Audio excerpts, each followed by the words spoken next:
My Seven Chakras, episode 141. Live as if you were to die tomorrow. Learn as if you were to live forever. The seven chakras, swirling vortices of energy, positioned throughout our body from the base of the spine to the crown of the head. For thousands of years, this ancient wisdom has been passed on from master to disciple. What are the functions of these energy centers? And could these chakras help you unlock your destiny and find your true purpose? Welcome to My Seven Chakras. And now, your host, Aditya Jai Kumar.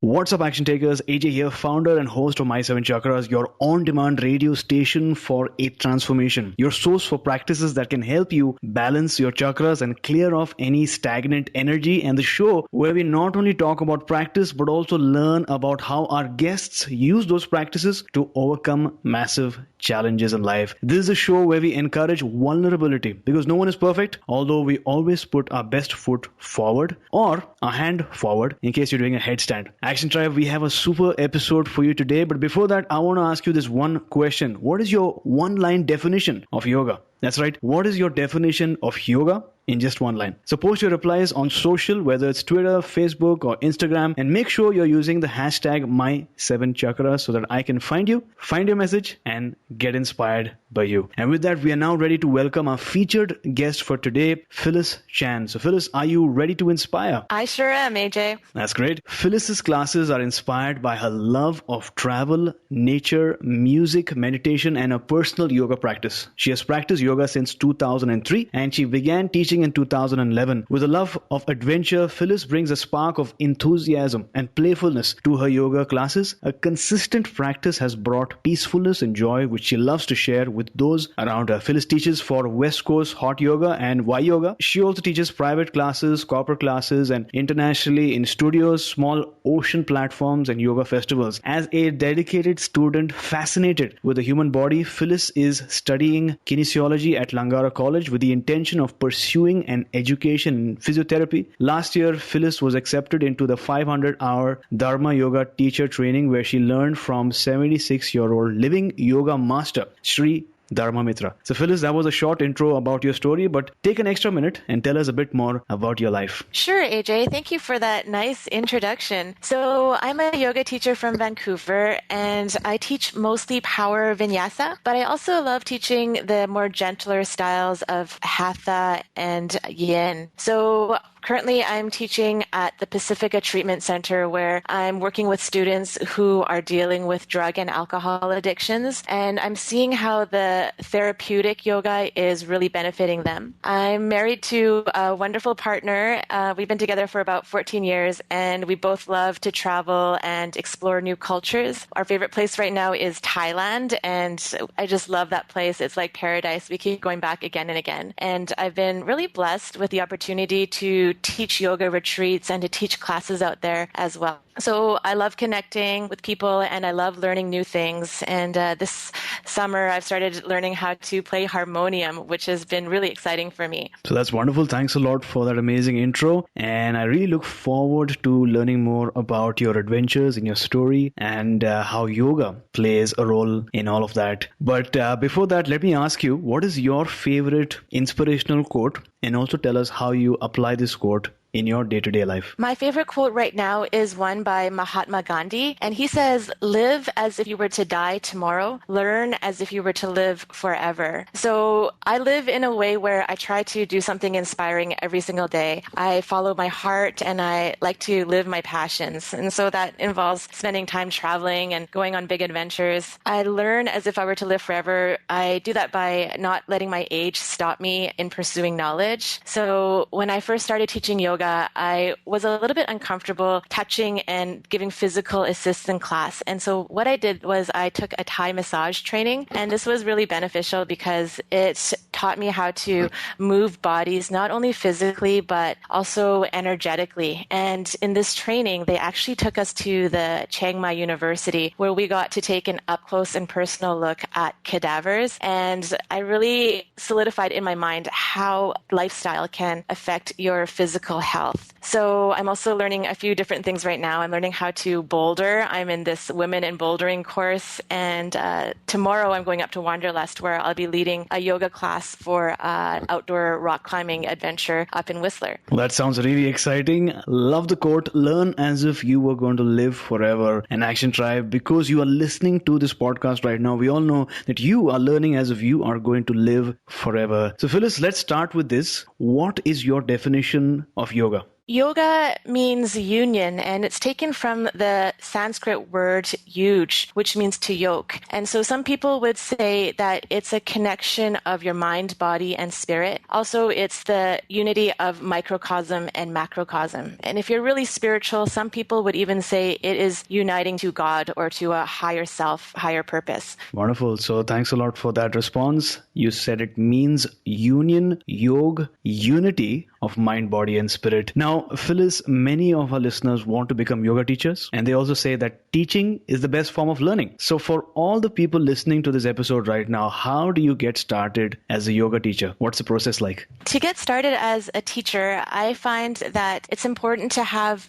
a bit of a personal practice. Mm-hmm. There's so many trainings out there that are available right now, but I find that some of the good ones are the ones that want you to have at least 2 years of experience before you go out and you teach. So the first step is practicing and finding what you like. And then the second step would be to take a 200-hour training, which is the certification that most studios will look for when they hire you. And Yoga Alliance certification is something that I found really helpful because it's a certification that you can use anywhere around the world. So it's recognized worldwide. And then from there, I'd say to find a mentor or find someone that can give you a little bit of support during your teacher journey, because the beginning can be quite rocky and quite tough and vulnerable. But once you get past that first little bit, then I think it starts to become more smooth and you get into your rhythm. Got it. So you spoke about your personal practice. Now I know that yoga is not just about poses or asanas, but the physical aspect of yoga is really important to the entire practice of uniting the body with the mind and the soul. And people spend hours at a time trying to learn a particular pose. So my question to you is, what was the most difficult pose for you to master? And what did you learn about yourself from that experience? Oh, that's a great question. So one of the poses I struggled with the most was called Supta Virasana. I don't know if you know this one, but it's the hero pose where you're sitting in between your heels and then you lean back and you lie down onto the floor. Now, when I first came to yoga, I was really stiff. I was probably the stiffest person in the room. And I felt like when I went to class that I was the only person that couldn't lie all the way down.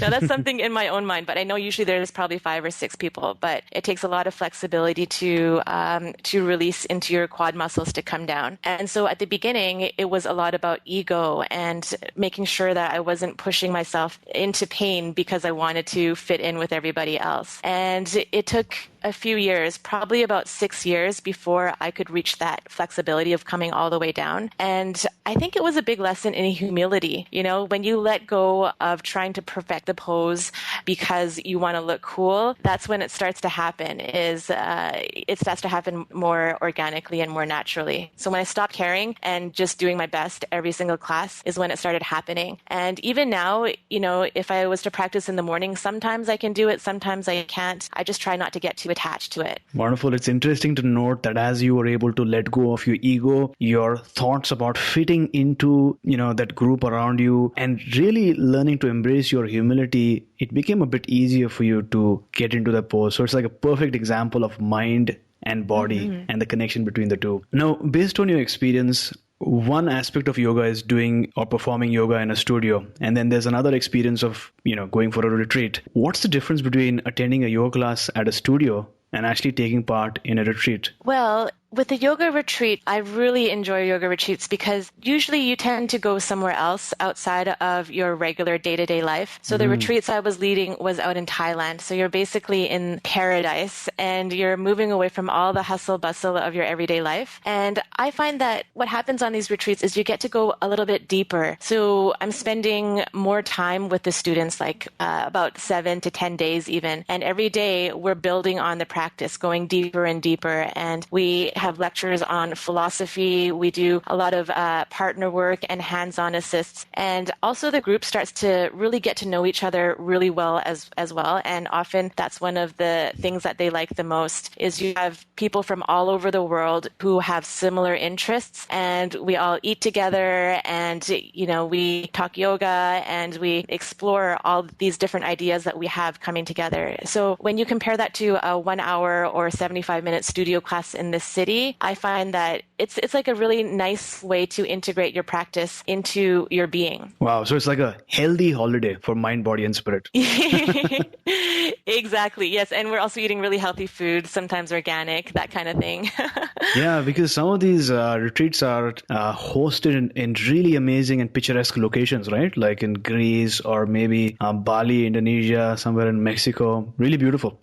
Absolutely. And I feel like people get deeper too. When you're doing the practice for hours every single day for 7 days, there's transformations that are bound to happen, and not just physically, but also in the mind. Got it. Now, speaking about a deeper connection, I know that last year you enrolled in the Dharma Life of a Yogi training at Dharma Mittra Center. So firstly, for someone who's new to yoga, who is Dharma Mittra? And also tell us, what was the experience like? So Dharma is a 77-year-old guru based out of New York, and he is an incredible teacher. He's teaching from a lineage of yoga out of India, and his teachings are passed down by Yogi Gupta. So his practice is brought forth and shared with us, and it's from 50 years of his own personal practice. It's a classical Raja form of yoga and very traditional. So we delve a lot into pranayama, meditation, a lot of study of the spiritual texts. So it's the real deal. And,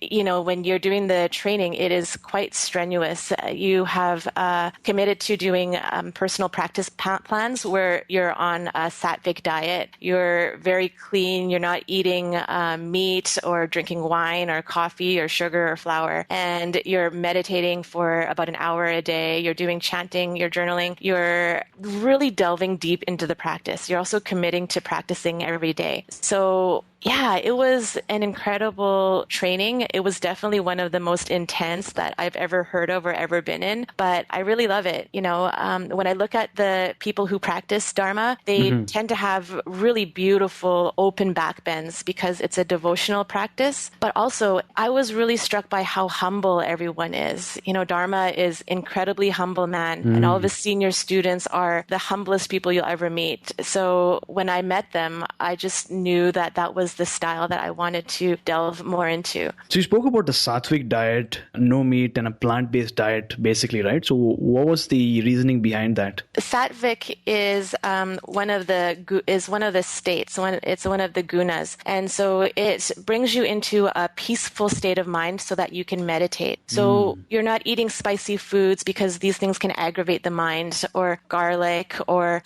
coffee because it's stimulants. Sure. And what I find that when you do this practice, this Satvik diet, you start to see these changes in your body. So the flour, when you take out flour, you find that your body becomes a little bit more supple. They say that it's the flour that makes your joints get stiff. So yeah, when I did this Satvik diet, it was definitely a big challenge, but I started to see my body start to change, and I started to really notice how each different food would affect my state of mind or how I felt. Wonderful. Now let's take a few steps back. How did you first encounter yoga? What's the story behind that? So when I was in school, I was studying business at BCIT, and I was writing for this school newspaper. It was called The Link.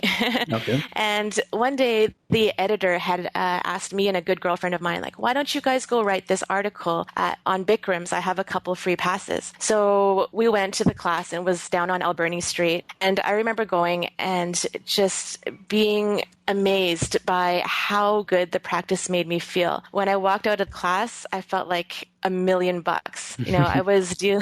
I was dealing with a lot of stress and anxiety at the time. And it was one of the things that really helped me a lot. And that seed had been planted, it always stuck with me. I didn't get into a regular practice right away because I was a starving student, but I always remembered that feeling. And then whenever I got really, really stressed out, I would find myself going back to yoga again and again. Wonderful. It seems so mystical because you mentioned that you were writing for the school newspaper and someone just randomly asked you to write about Bikram yoga and the person had passes. So, there were no roadblocks. You went for the practice. You loved it. It felt great. It felt like the stress was just melted from you. And as you mentioned, you didn't start immediately, but then there was a seed planted deep in your mind. And when the right opportunity did arise, it was easier for you to make the transition. So when was the next time you actually started then? Then I just started when I came out of school. And I think okay, this is kind of funny, is I used to struggle a lot with my weight. So I was going to the gym. I was, doing cardio and I was doing all this stuff. Mm-hmm. And I read somewhere in this book that said, okay, if you're doing weight training, you should really stretch. Maybe do at least one yoga class a week, and then that will set you up. And so that was the idea. I started doing yoga once a week just to complement my weight training practice. And that was the one thing that really helped me, So then yoga eventually took over, and I found that I was in the best shape from just doing yoga and not doing all these other weight training practices. Wonderful. Now, there are two camps of people who practice yoga. Some say yoga helps you lose weight, and some say they've tried yoga, they've done it, but they're not able to lose weight. Mm-hmm. What's the story? I know, like the weight loss thing, it didn't happen the way that most people think that it would. Like it didn't happen through physical exertion, because yoga, it actually slows down your heart rate, right? So for me, what I found was it didn't happen right away, but as I practiced longer and longer, I became more aware of what I was putting into my body. And so my eating habits started to change, where I would stop eating when I was full. I would start to want to eat more healthier things like organic or vegetarian. And then with the practice, I stopped eating, 2 hours before practice and wanting to eat lighter and not as late at night. So I think that yoga helps bring these habits that would help me in losing weight, but it wasn't like, it wasn't like a weight loss plan, and it wasn't my initial idea to do it. It just sort of naturally came off without too much thinking about it. So I love that you mentioned really clearly that the weight loss was not directly because of the asanas or the physical aspect. Because you did yoga, your mindset changed, your lifestyle changed, your preferences also changed, and in turn, your habits and your discipline, those were also transformed, and that helped you reduce weight and overall become much more healthy and fit. Is that correct? Exactly. Yeah, very well. Very well said. Got it. So I read that you have an interest in kinesiology. So how do you feel that experience would impact your yoga practice? Would it provide you a different perspective? Or? Yeah, the reason I'm interested in kinesiology is because of the science of the body. I feel like I've delved so deep into the ancient traditions, the ancient techniques, and how that could help help you with your lifestyle and to feel good in the body. And now I'm interested in the science because I feel like there's new discoveries that we're making every day on what is beneficial to our bodies as we age. And I'm hoping to find this middle ground, hoping that I can bring the two together, the hard science with the spiritual facts, and find something that will really benefit most people and their physical health. Awesome. So thanks a lot for that response. Now, from your perspective, from your experience, from your study, for someone who's absolutely new to yoga, hasn't tried out yoga yet, what are some of the benefits of the practice? So there's so many benefits to yoga, but I'm going to share with you the things that I experienced on my own. So the short-term things I experienced right away was just increased strength, increased flexibility, and the ability to feel comfortable in my own skin. Also, it helped me out a lot with stress relief. And then as I got deeper into the practice in the long term, I found that I was able to use these tools to self-regulate. So I found this ability to calm myself yourself down. And that's a big part of the work I do at the treatment center, is to teach people, like, you can take these deep breaths so that you can calm your mind down, and these kind of techniques that can help you in everyday situations. Over time, I find that the body starts to really start to heal itself. My husband, when we were first together, he was experiencing this chronic back pain, and it was so hard on him. He couldn't go to sleep some nights, and it affected his mood. And so I convinced him to go to yoga, and hot yoga was one of the things that really benefited him, and it started that journey of healing. And now he has to do a few other things, but he's training for triathlons and he's running half marathons. So it's really nice to see this transformation in him as well. I also find that with the practice of yoga, it allows an increased sense of connection, and you stop feeling so lonely because you feel more connected with the world around you. Yeah, so many great benefits to yoga. I just absolutely love this practice. Absolutely. Asking this question to our guests allows us to see yoga in so many different dimensions, because you brought so many more things to the table. You spoke about the ability to be comfortable in your own skin, the ability to self-regulate, and you sort of gave us a picture of yoga being a practice that gives you tools and techniques that helps you in times of stress, anxiety, or even chronic pain. And that is something that is so invaluable. Now, Phyllis, you shared with us today so many amazing perspectives, stories as well. So based on what you've shared today, if you had to tell one of your students to go out in the world and take one action, what would that one action be? I think that I would tell that person to go out and do something that inspires them. So if there's one thing you're going to do in one day, is to think about something that you love to do, something that makes your heart sing. And if you stay connected to this thing that you love, then you're going to become an inspiring person and lead to this change in the people around you. So there you go, Action Tribe. The journey of 1,000 miles starts with a single step. So think about it. What is it one thing that you're going to do today that will inspire you? Just one thing, so that we can start and build that momentum. And to access the show notes for today's episode, visit my7chakras.com/141. That's my7chakras.com/141. Penetration of our mind is our goal, but in the beginning, to set things in motion, there is no substitute for sweat. This is an amazing quote by BKS Iyengar. Action Tribe, you have heard so many people tell you that meditation helps you melt away stress, or maybe reduce anxiety and experience peace of mind. Meditation can be a powerful tool to become one with yourself, especially during times of challenge or maybe during times of trials. And maybe you've tried, but you just can't seem to meditate or get that focus. At that point, remember that the mind and body are connected, as we're learning today. When you find it hard to focus on the body, start with the mind. But if you want to focus on the mind, start with the body. And that is where yoga is so powerful. Through movement, through poses, through asana, you're slowly able to increase your focus and intent. And along with that, you will sweat a lot. Because as BKS Iyengar once said, there is no substitute for sweat. So Phyllis, let's go back in time now to a moment when you experienced a massive challenge. How did you approach the situation? And also let us know, how did you overcome it?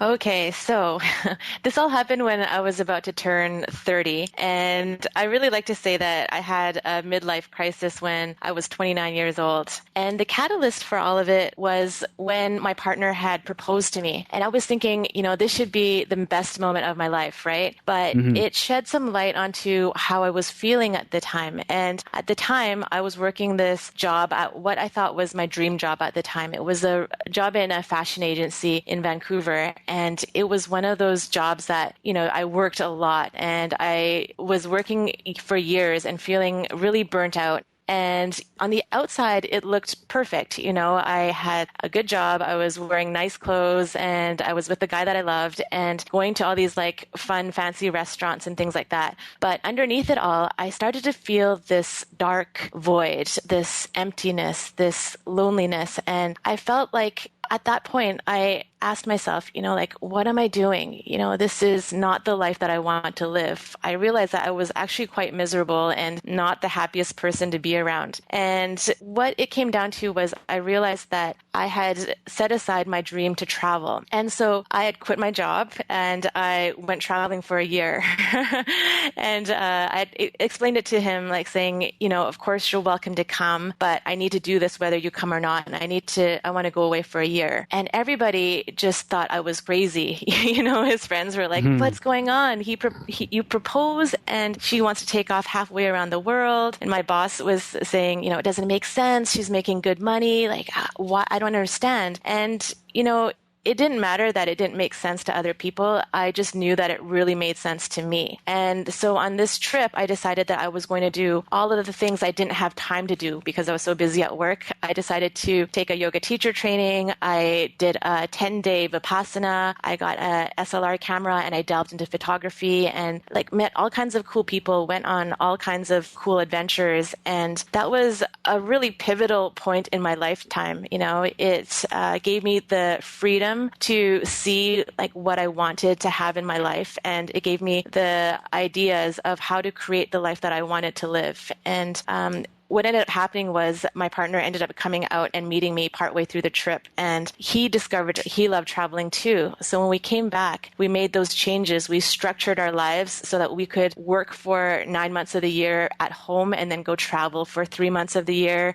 And I discovered that I really was passionate about yoga and I wanted to delve into that more. So yeah, this journey took me on a totally different direction, but it was definitely worth every penny. Wonderful. Thanks a lot for sharing that amazing story of your challenge. If you had to share one major life lesson from what you experienced with our listeners, what would that one major life lesson be? That lesson would be to never settle. If you're feeling unhappy or discontent with things that are happening in your life, whether it's your job or your relationships, I encourage you to do something about it. It's never too late, and don't be afraid to take the risk because it'll be worth it. Sometimes when I tell people my stories, they'll say things like, oh, you were so brave, or that must have been so hard. But I think it would have been way harder to not travel and not pursue my passions, because even if I failed at what I did, not trying would make me even more unhappy, and it would be taking away from my sense of purpose and my sense of self. Okay, so there were some really powerful, profound nuggets of wisdom in your response. I just want to make sure that our listeners get all of it. You said when you turned 30, you had a midlife crisis. On the outside, it seemed like everything was perfect. Your partner had proposed to you. You had a great job. You were hardworking as a professional. You're getting paid well. And it seemed like something that many people would wish for. But deep down, you felt something was missing. And you asked yourself, what is that one thing that's missing, or two things that are missing? And you decided and you realized that what was missing was your love for travel and doing things your way. And that's when you took a decision. You took a decision to travel, and everyone around you began asking questions and sort of connecting the dots and making assumptions. But you sort of didn't listen to them. You did what you felt was right. And you did those things that were on your mind that you were always postponing. You had an adventure, so to speak. And through this story, you've really taught us a lot of things. Firstly, Action Tribe, do what your heart feels right. Structure your lifestyle to serve you, even though others might not agree initially. Once they see the transformation, the happiness that you're having, and the change that you've made, they might ask you, how did you do that yourself? And ultimately, Action Tribe, if you feel something deep down, never settle, take action. We've learned so many things today.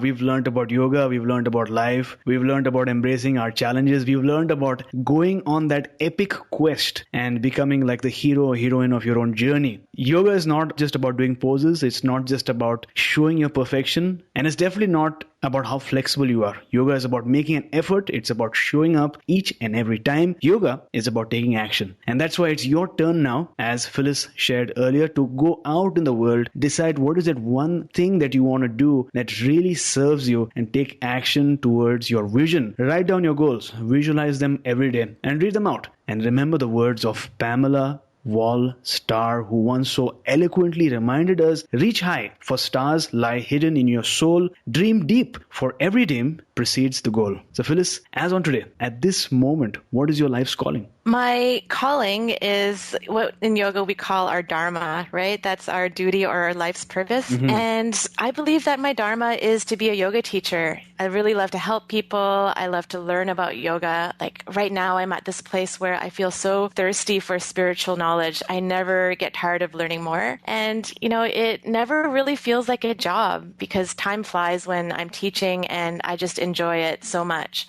Now, as you glance back at your life, was there ever a defining moment, a moment that really changed your life? Take us back to that moment. Absolutely. So when I was on that 1-year trip I was talking about, I went on this Vipassana, which is a 10-day silent meditation retreat. And this was at this monastery called Wat Rampong in northern Thailand. And, at the beginning of the journey, I was feeling really lost and kind of unsure of what I wanted to do. So in about the day 6 or day 7, when I was really deep in my meditation, I decided to ask the question before going in, what should I do with my life? What direction should I take?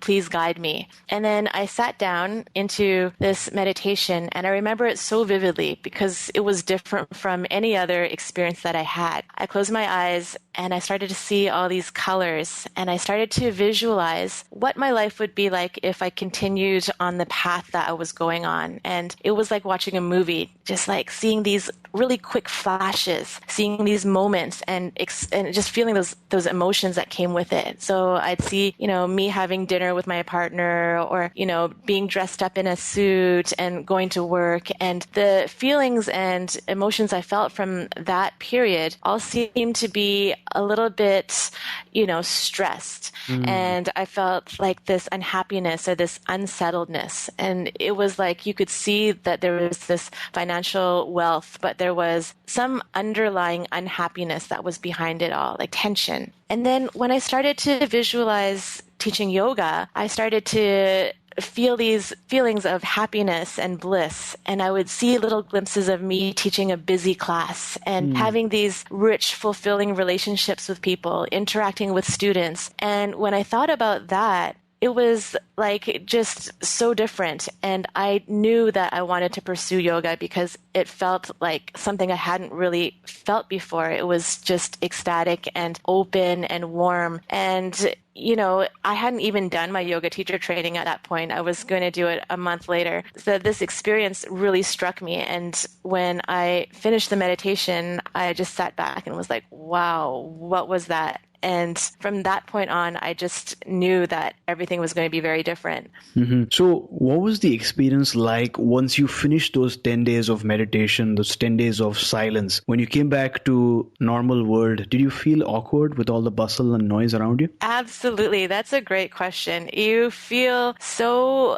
I guess it is a little bit of a shock. When I came out, you haven't talked to anybody for 10 days or made any eye contact with anyone, and you're used to being really still. And then when I came out, it's like so much noise and so much chaos that it takes a little bit of time to transition. But I found myself still, going back to my room and meditating at night and while everybody else was out drinking and partying. And I found a lot of peace that came out of that, and so like it's something that I really appreciate and I keep going back. I'm planning on going back for a 3rd Vipassana this year. I'm really looking forward to it. Wonderful. So thanks a lot for sharing those amazing stories. And with that, we have arrived at the final round for today's show, which is called the Wisdom Round. 4 questions that need 4 rapid fire responses. Are you ready? Okay. Yes, I am.